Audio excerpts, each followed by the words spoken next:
Puji Tuhan, selamat siang semuanya. Ibu-ibu, selamat siang. Bapak-bapak, anak-anak muda. Puji Tuhan, kita bersyukur pada Tuhan buat waktu yang baik yang Tuhan kembali berikan bagi kita. Sama-sama datang di rumah Tuhan beribadah. Nggak terasa kita udah minggu ketiga 21 ya. Seminggu lagi ya, 10 hari lagi kita sudah masuk di September. Ya, waktu berjalan cukup cepat. Tentu bagi kita yang selalu ada kesibukan, kita merasa aduh kok cepat sekali berganti hari ya.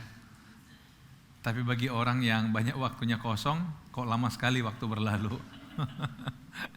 Ya, semua kembali kepada kita, padahal waktu itu sama saja. Saudara-saudara yang kasih Tuhan, ada satu hal yang menjadi perenungan saya dalam minggu ini, yang saya ingin kita berbagi, atau saya ingin bagikan pada saudara, yaitu tentang hidup dalam kasih karunia. Saudara-saudara, banyak orang mengaku dia kenal Tuhan, dia punya Tuhan, tetapi tidak menikmati hidup dalam Tuhan.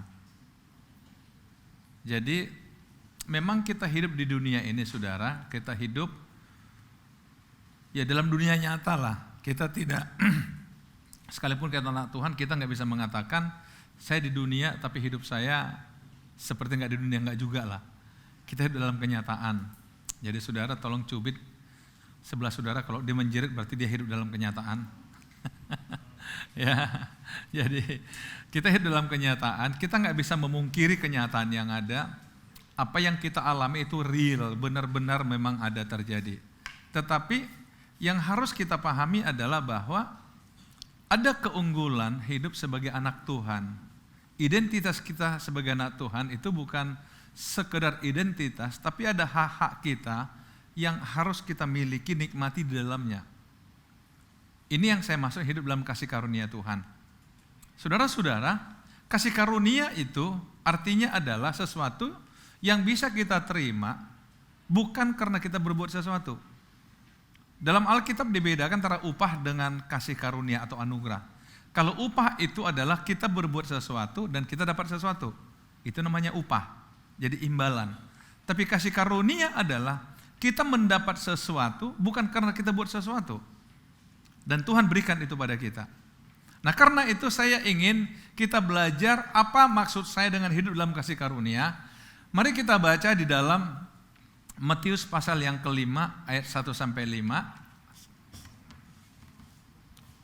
Sebab kita yang dibenarkan karena iman, kita hidup dalam damai sejahtera dengan Allah oleh karena Tuhan kita Yesus Kristus. Saya ulangi, sebab kita yang dibenarkan karena iman, kita hidup dalam damai sejahtera dengan Allah oleh karena Tuhan kita Yesus Kristus.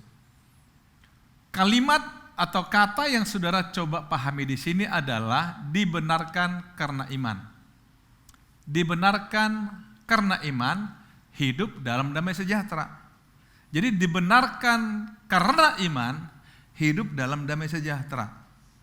Jadi orang yang dibenarkan itu baru dia menikmati hidup dalam damai sejahtera. Oleh dia kita juga beroleh jalan masuk oleh iman kepada kasih karunia. Jadi perhatikan, tahapannya adalah dibenarkan karena iman, hidup dalam damai sejahtera, kemudian beroleh jalan masuk kepada kasih karunia. Ya, mungkin saudara kalau membaca sekilas ini pasti agak bingung, tapi nanti saya akan jelasin. Di dalam kasih karunia ini kita berdiri dan kita bermegah dalam pengharapan akan menerima kemuliaan Allah. Jadi dari sini saya ingin ambil menjadi tema khotbah kita. Di dalam kasih karunia ini kita berdiri dan kita bermegah. Di dalam kasih karunia ini kita berdiri, tegak, dan bermegah. Apa artinya? Bermegah bukan sombong. Bermegah itu apa ya? Kita mengalami sesuatu yang seperti orang baru menang begitu. Ada pada posisi yang menguntungkan. Kita bermegah. Kita bermegah. Jadi seperti kita mendapat sesuatu, kemudian kita merasa senang. Gimana bahasanya ya? Susah ya jelaskannya ya. Kita bermegah. Jadi kasih karunia itu buat kita tuh berdiri dan bermegah. Ini yang saya maksud di awal tadi. Harusnya kita menyadari sebagai anak Tuhan, kita ini hidup dalam kasih karunia. Kita bermegah karena saya hidup dalam kasih karunia. Saudara bermegah karena saudara hidup dalam kasih karunia Allah. Ya. Nah, saudara-saudara, kalau saudara mau belajar tentang apa itu kasih karunia, dalam Yohanes pasal 1 ada dicatat begini, sebab dari kepenuhan Yesus engkau akan menerima kasih karunia demi kasih karunia. Jadi artinya begini, hidup dalam kasih karunia Allah, ada banyak hal yang Tuhan siapkan untuk saudara di tempat itu. Makanya kita bermegah. Karena apapun yang menjadi keperluan kita, apapun yang menjadi kebutuhan kita, bukan hanya masalah materi, tapi masalah non materi sekalipun itu ada di sana. Makanya dikatakan kita bermegah oleh pengharapan. Kita punya pengharapan karena kita hidup dalam kasih karunia. Nah, saudara-saudara, saya akan jelaskan nanti lebih lanjut. Dan bukan hanya itu saja, kita malah bermegah juga dalam kesengsaraan kita. Karena kita tahu bahwa kesengsaraan kita itu menimbulkan ketekunan. Dan ketekunan menimbulkan tahan uji. Dan tahan uji menimbulkan pengharapan. Dan pengharapan tidak mengecewakan karena kasih Allah telah dicurahkan dalam hati kita oleh Roh Kudus yang telah dikaruniakan kepada kita. Perhatikan ini saudara, lihat kasih kita dalam pengharapan mengecewakan karena kasih Allah telah dicurahkan dalam hati kita oleh Roh Kudus. Jadi menyangkut hati, menyangkut pikiran. Nah, saya mau jelasin. Proses untuk hidup dalam kasih karunia itu dimulai dengan dibenarkan dulu oleh iman. Dibenarkan oleh iman. Saudara, kita selalu bicara iman, iman. Dalam kekristenan, dalam Alkitab, iman ini sangat sentral, saudara. Iman ini di atas percaya. Iman ini bukan sekedar keyakinan. Saudara-saudara, pada hari Jumat yang lalu ketika saya memberikan renungan dalam ibadah doa malam, ya sekaligus saya ingatkan kalau saudara mau ikut ibadah doa malam setiap Jumat jam 8 di sini ya. Atau saudara mau ikut lewat YouTube juga boleh. Saya katakan begini. Jadi ketika ada seorang perwira ini dia bukan orang Yahudi atau bukan orang Israel, dia pasti orang Romawi. Dan kemudian ketika dia tahu Yesus datang ke Kapernaum, tempat dia bertugas tentunya, ke kota di mana dia menjadi penguasa, dia datang menjumpai Yesus. Kemudian dia katakan saja sepatah kata, hambaku pasti sembuh. Padahal Yesus mengatakan, saya akan ke rumahmu. Dia bilang, enggak perlu engkau ke rumahku, aku enggak layak menerima engkau. Katakan saja sepatah kata, pasti hambaku sembuh. Ini satu perbandingan aja saudara. Dan kemudian Yesus katakan, hebat orang ini. Iman seperti ini aku tidak temui sekalipun di antara umatku Israel. Tapi kenapa justru dia ini yang bukan orang Israel bisa beriman seperti itu? Dengan mengatakan, katakan saja sepatah kata, hambaku sembuh. Katakan saja sepatah kata. Artinya apa? Bukan sekedar sebuah pemahaman. Jadi kalau hanya pemahaman, hanya sebuah pengertian, saudara, ada banyak orang mengerti bahwa Tuhan Maha Kuasa, Tuhan sanggup sembuhkan orang sakit, Tuhan sanggup bangkitkan orang mati. Tapi itu dalam konsep pikiran. Tetapi ketika saudara pada posisi itu, berani enggak untuk mengatakan apa saja yang Tuhan katakan pasti terjadi? Nah, itulah iman. Jadi dibenarkan oleh iman. Iman ini bukan sekedar pengertian, pengetahuan. Tapi melampaui itu. Agak sulit membahasakannya. Tapi itulah iman. Nah, ketika dibenarkan oleh iman, maka barulah kita hidup dalam damai sejahtera. Nanti secara khusus ini akan saya jelasin ya. Bagaimana, apa sih untungnya dibenarkan oleh iman. Tapi barulah kita hidup dalam damai sejahtera. Damai sejahtera dari Tuhan. Damai sejahtera itu bersumber dari Tuhan. Dalam Alkitab selalu dikaitkan dengan Tuhan. Makanya kepada jemaat-jemaat Rasul Paulus mengatakan damai sejahtera Allah yang melampaui segala akal dan pikiran akan akan mengawal hati dan pikiranmu. Jadi damai sejahtera itu melampaui segala akal dan pikiran. Karena bersumber dari Allah. Nah, barulah hidup dalam kasih karunia. Nah, tema khotbah kita ada di sini. Jadi untuk sampai pada posisi ini saudara, harus melalui tahapan ini dulu. Dibenarkan dulu oleh iman, baru hidup dalam damai sejahtera. Ini sebenarnya kaitannya ke sini. Nah, kalau saudara sudah hidup dalam damai sejahtera, itu terjadi secara otomatis saudara hidup dalam kasih karunia Allah. Terlalu rumit saudara memikirkannya? Bisa ditangkap? Oke, saya coba jelaskan lagi pelan-pelan saudara. Ya, nggak apa-apa ya. Jadi kalau saudara agak pusing sedikit, tolong angkat tangan. Biar kita doakan saudara. Berarti ada sesuatu. Kalau ada orang dengar firman Tuhan agak pusing, saudara perlu didoain saudara. Berarti ada sesuatu dalam pikiran saudara yang menolak. Oke, mari kita mulai. Saya kembali ke sini. Karena waktu kita masih lemah, Kristus telah mati untuk kita, orang-orang durhaka, pada waktu yang ditentukan Allah. Perhatikan kalimat berikutnya. Sebab tidak mudah seorang mau mati untuk orang yang benar. Tapi mungkin untuk orang yang baik ada orang yang berani mati. Perhatikan ya. Sebab tidak mudah seorang mau mati untuk orang yang benar. Tetapi mungkin untuk orang yang baik ada orang yang berani mati. Perhatikan, dalam hidup ini agak sulit kita berkata orang ini benar. Tapi terlalu mudah kita mengatakan orang ini baik. Betul nggak? Baik itu relatif. Saya bisa berkata, misalkan yang tadi worship leader kita, dia orang baik, karena saya kenal dia. Tapi kalau saudara nggak kenal dia, saudara katakan baik, di mana baiknya? Karena nggak kenal. Jadi baik itu relatif. Atau bisa saja saudara kenal dia, saudara enggak baik, karena dia pernah menyakiti saya. Nah coba, pada sama saya dia baik. Bagi saudara dia nggak baik. Jadi baik itu relatif. Tetapi Alkitab untuk orang yang baik bagi kita, mungkin kita berani mati untuk dia, karena dia baik sama kita. Tapi untuk orang benar, kita tahu itu benar. Apakah kita mau mati untuk dia?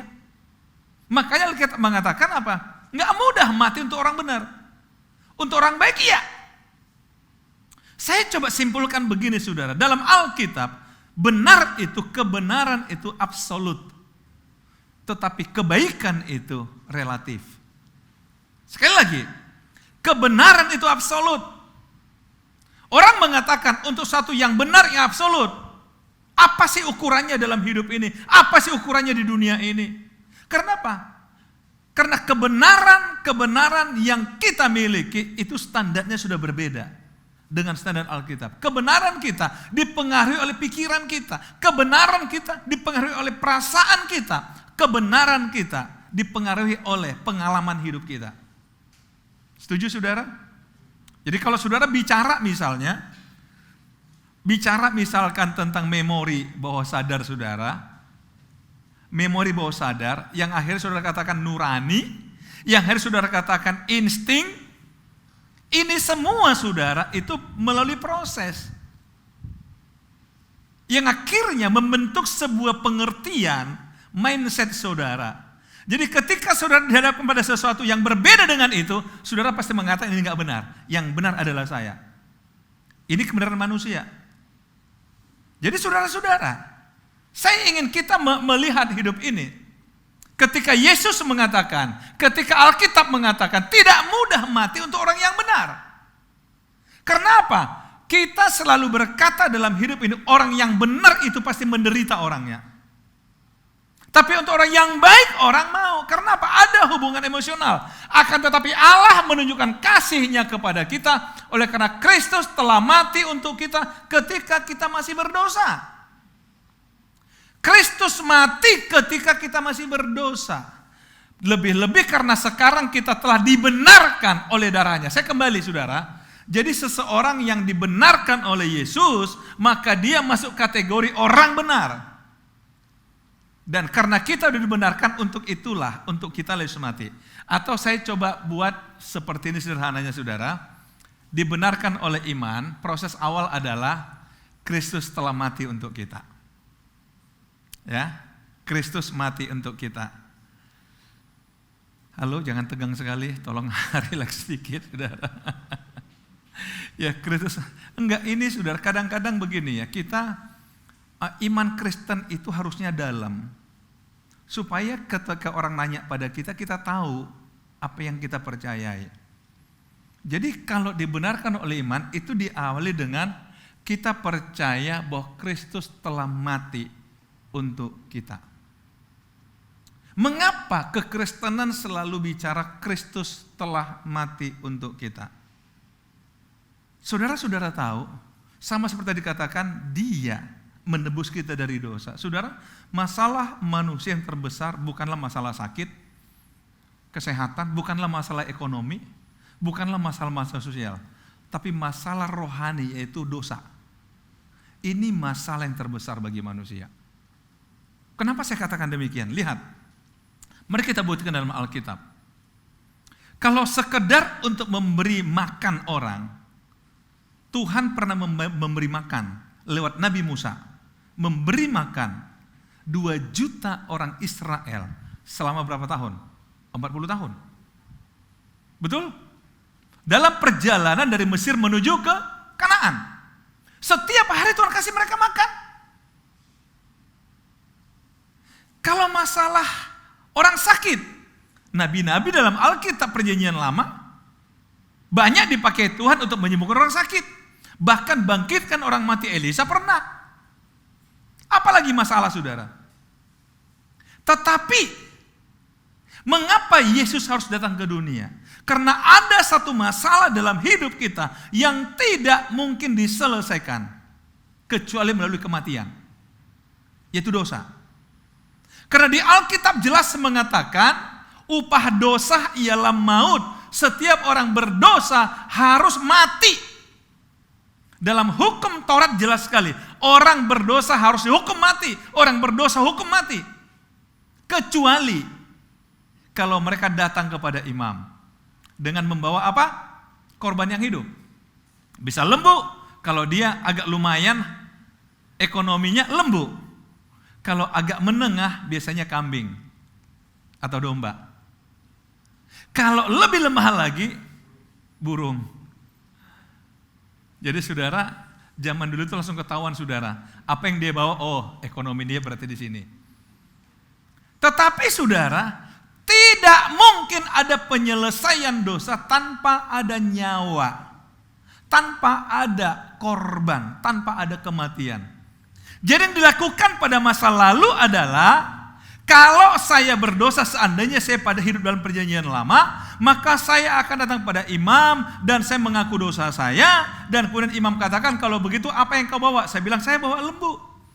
Akhirnya imam akan memotong, menyembelih lembu ini supaya dia mati menggantikan saya.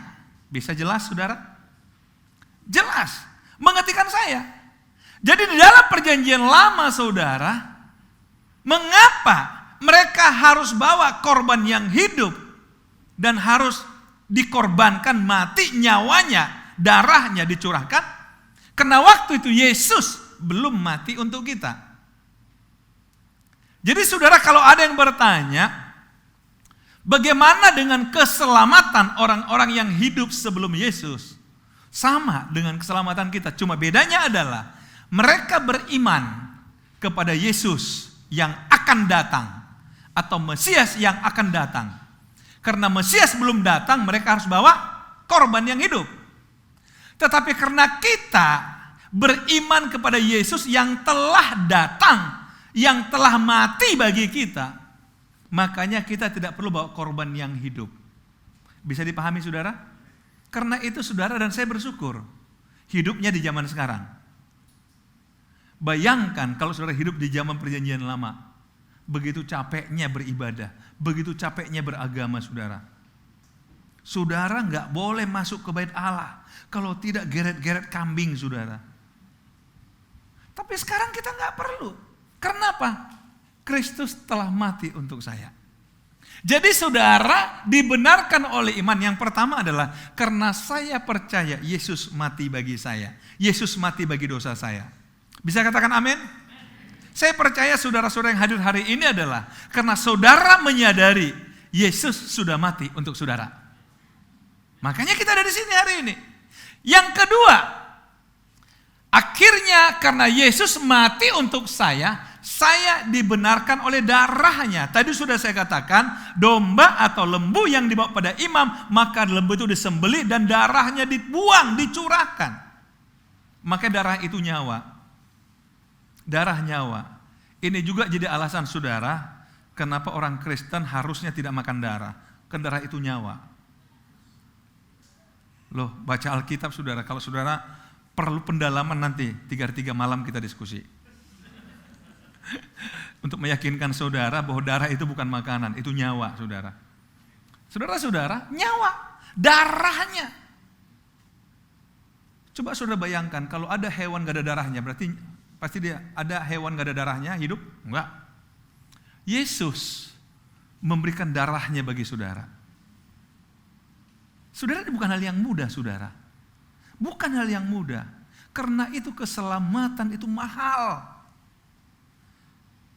Saya kembali pada yang tadi saudara. Kalau hanya menyembuhkan orang sakit, beri makan, Bapa di sorga tidak perlu mengutus anaknya jadi manusia, yaitu Yesus. Tapi karena tidak ada cara lain kecuali Yesus datang ke dunia untuk menembus kita, makanya Bapa di sorga memberikan anaknya yang tunggal mati bagi kita. Dan di kayu salib dia mencurahkan darahnya. Dan yang ketiga saudara, ini berikutnya adalah ketika dicurahkan darahnya bagi kita, dia mati bagi kita, curahkan bagi kita, maka kita diselamatkan dari murka Allah. Murka Allah itu artinya apa? Neraka. Neraka.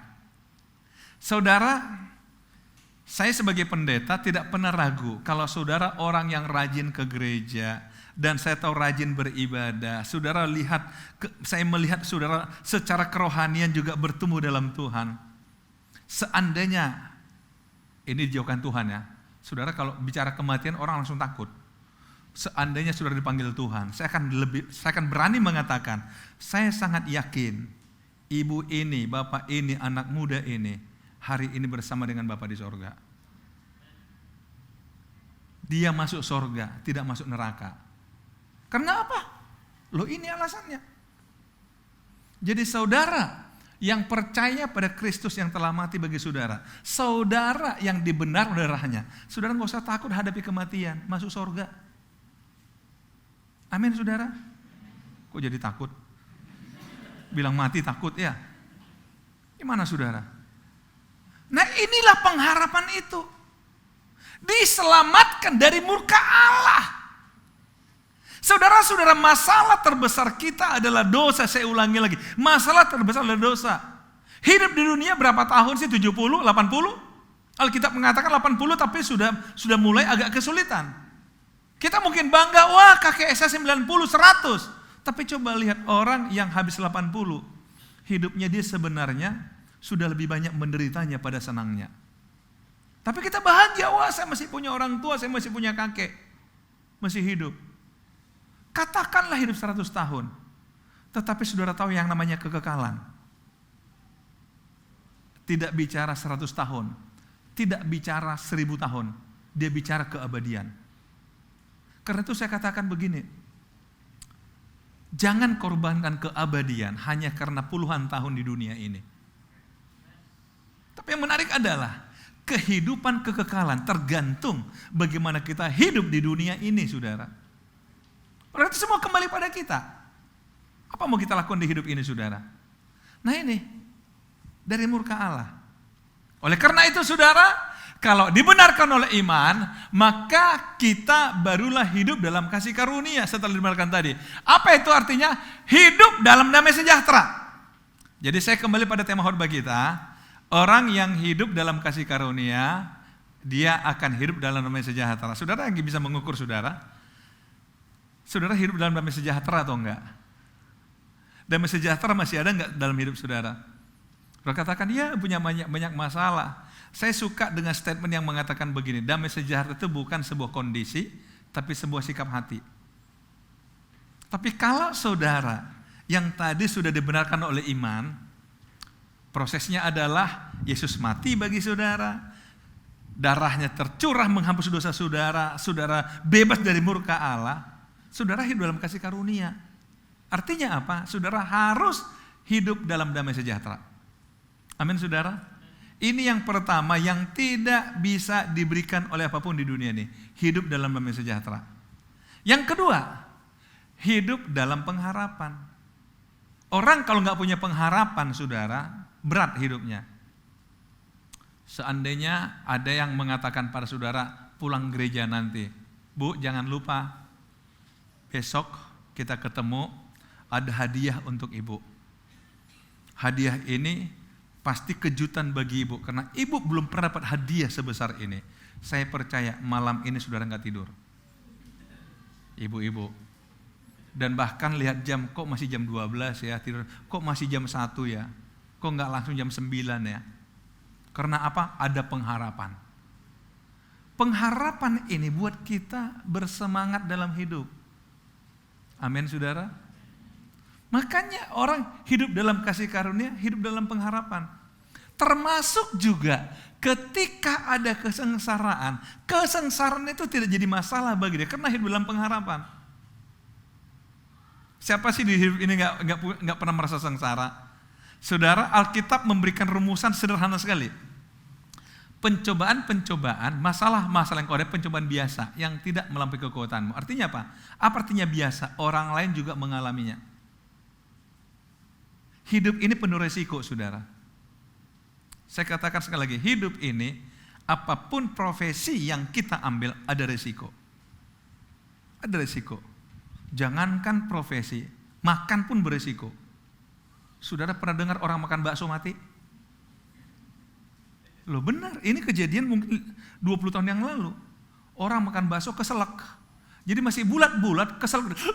Lalu jadi gini dia. Bawa rumah sakit, udah telat. Karena apa? Menghambat, menyumbat pernafasan. Mati. Enggak keren memang meninggal makan bakso. Enggak keren, tapi kejadian saudara.